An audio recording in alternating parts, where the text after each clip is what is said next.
बिहार की एक घटना जिसने पूरे देश को हिला के रख दिया है।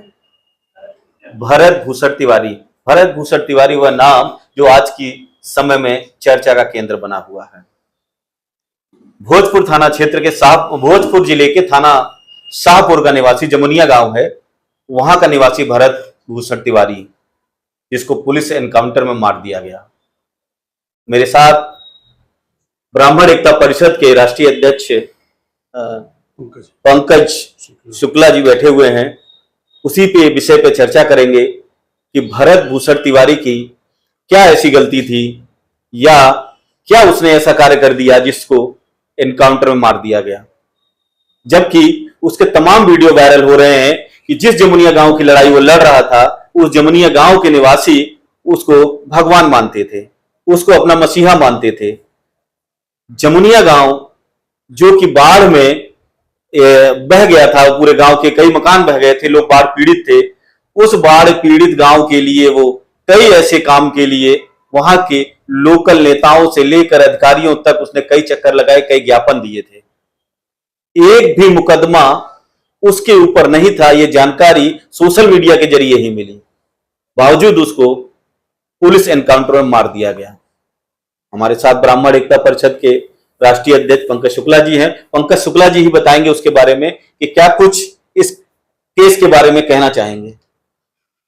आज की जो परिवेश चल रही है, जो जहां पे सरकारें बन रही हैं, मारो और राज करो, आप अपने हक की बात उठाएंगे या तो पागल करार कर दिए जाएंगे या तो आपका शूट आउट कर दिया जाएगा। किसी भी प्रकरण में किसी भी क्षेत्र समाज की बात उठाना आज के दौर में सबसे बड़ा गंभीर आरोप हो चुका है, जिसका खामियाजा हमारे बीच भरत भूषण जी ने भुगता है। उनकी गलती सिर्फ मात्र इतनी थी कि वो किसी भी प्रकार से अपने गांव का उत्थान चाहते थे, अपने क्षेत्र का उत्थान चाहते थे। उनका गांव जो कि बाढ़ में अक्सर बह जाया करता था, कटाने में बढ़ जाया करता था, उनकी डिमांड यही थी कि वहां पे एक बांध का ऐसा निर्माण किया जाए ताकि रोज रोज जो ये बहाव है वो कम हो जाए, खत्म हो जाए। जो ये कटाव आता है बरसात में, भारी बाढ़ में, ऐसे में जो नुकसान गांव और क्षेत्र वालों का होता है, इसकी लड़ाई वो लड़ रहे थे।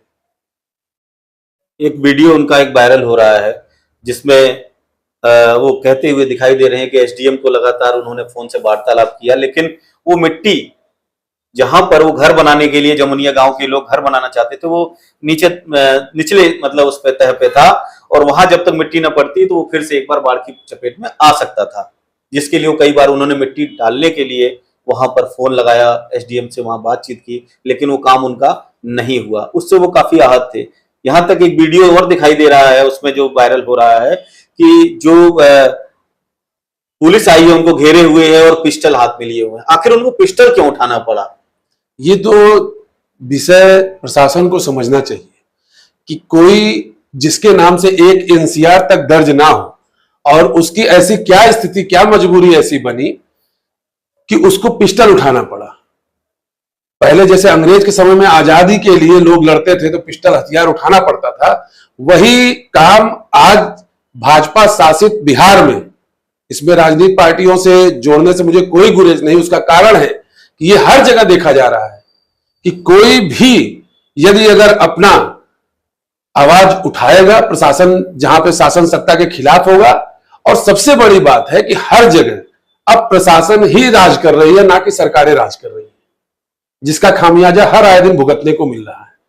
पिस्टल उठाने की नौबत क्यों पड़ी? हर एक, अभी हम और आप अपने आप को एक छोटे से प्रकरण के लिए ले ले, किसी भी बात को लेकर के प्रशासन में हम आप दौड़ते रहे, दसियों बार दौड़े, 20 बार दौड़े। आप बताइए कि एक जब मुख्यमंत्री और प्रधानमंत्री का जब प्रोग्राम होता है, वहां पे न जाने कैसे पक्की सड़कें बन जाती हैं, पूरे गड्ढे को पाट करके पूरा समतल बना दिया जाता है, लेकिन एक गांव, एक पूरा क्षेत्र जहां तमाम गरीब वर्ग के लोग रह रहे हैं और उस गांव में ये दिक्कतें हैं, वहां माटी पटवाने में क्या दिक्कत थी? जरूर कोई न कोई बात ऐसी थी जो बिल्कुल एकदम परेशान, एकदम त्रस्त, एकदम आहत हो करके उसने लास्ट यह कदम उठाया कि मुझे प्रशासन को चिताने के लिए बंदूक उठाना ही पड़ेगा। और उन्होंने सरेंडर भी किया।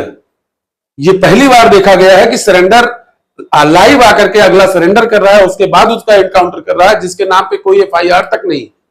जबकि हमारे भारत देश में आतंकवादी आप पे चाहे लाखों मर्डर रहे हो, चाहे जितनी गोलियां चलाया हो, चाहे जो भी किया हो, उसको सरेंडर करा करके उसको जीवन जीने के लिए एक अवसर दिया जाता है। लेकिन भरत भूषण उससे भी ज्यादा खतरनाक आतंकवादी समझे गए, जिसके कारण से उनको गोली मार दी। जैसा आप कह रहे हैं, वो हत्या है।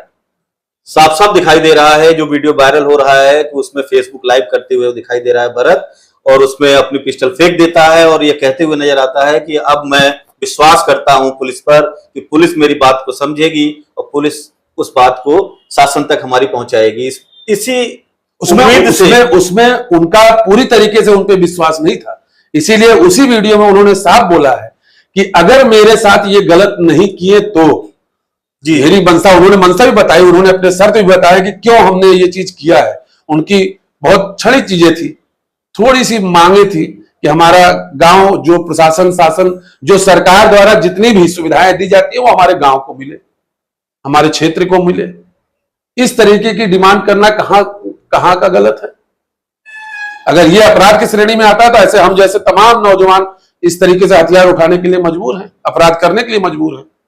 साफ साफ दिखाई दे रहा है, वीडियो वायरल हो रहा है कि उसकी शव यात्रा में हजारों लोग उसमें जुटे हुए हैं। जब उसकी शव यात्रा निकाली जा रही थी, शव यात्रा के मौके पे हजारों लोग जो वहां के आसपास पड़ोस के थे वही पहुंचे।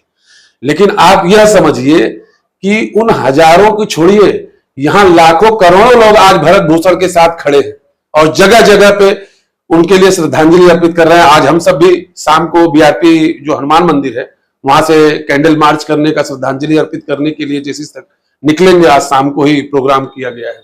तो ऐसा नहीं है, आज हमारे अंदर, आपके अंदर, हर ऐसे व्यक्ति के अंदर जो समाज और जो क्षेत्र जो अपने लोगों के लिए कुछ करना चाहता है, उसके अंदर भरत भूषण जिंदा है और जिंदा रहेंगे, वो अमर हो गए। क्या बिहार के मुख्यमंत्री योगी आदित्यनाथ की तर्ज पर एनकाउंटर स्पेशलिस्ट, एनकाउंटर का वो बाबा बुलडोजर बनना चाह रहे थे या कुछ और उनकी मंशा थी? लेकिन वहीं ये भी कहूंगा कि उन्होंने वहां इस जो घटना हुई है, घटना के बाद जो है कई पुलिसकर्मियों को सस्पेंशन भी किया है। सस्पेंशन कर देना, फिर उनको बहाल कर देना, ये आम जीवन की बातें हैं कि ताकि पब्लिक के अंदर रोष ना बढ़े।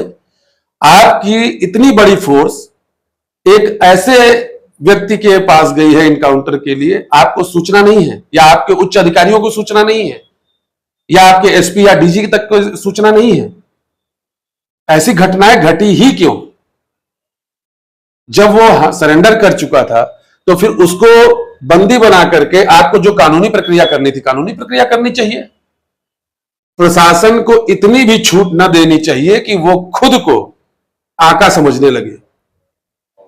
और आज चाहे वो उत्तर प्रदेश हो, चाहे वो बिहार हो, चाहे कहीं भी, आप ये देख सकते हैं कि हर जगह एक निर्दोष आदमी जिसके ऊपर कोई दबाव बन गया, किसी का प्रेशर बन गया, तो बुलडोजर लगा करके घर उड़ा दिया जा रहा है। घर के मानक क्षेत्र में आप अपने जनपद की बात ले लीजिए। हमारे जनपद जौनपुर में नदी बहती है, नदी के इर्द गिर्द दोनों तरफ हजारों हजार मकान है। आपकी मीडिया ने भी कई बार सवाल उठाए, उसके बाद भी नए मकान बन रहे हैं। जब प्रशासन देख रहा है और जान रहा है और पैसा ले रहा है कि आप बनवाइए, कोई दिक्कत नहीं है, और कल को फिर ये गिराने पहुंचेंगे तो आम आदमी क्या करेगा?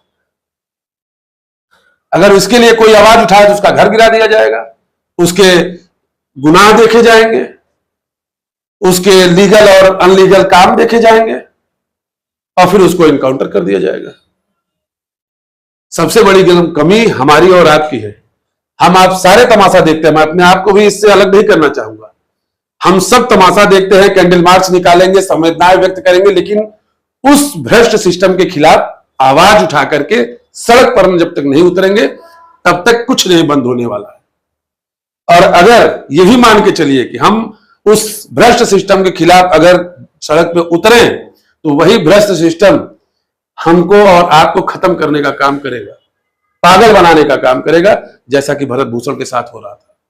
मामला अंतर्राष्ट्रीय न्यायिक मानव अधिकार तक पहुंच चुका है। वहां उनके परिवार ने उसको जो है मानव अधिकार में अपील किया है।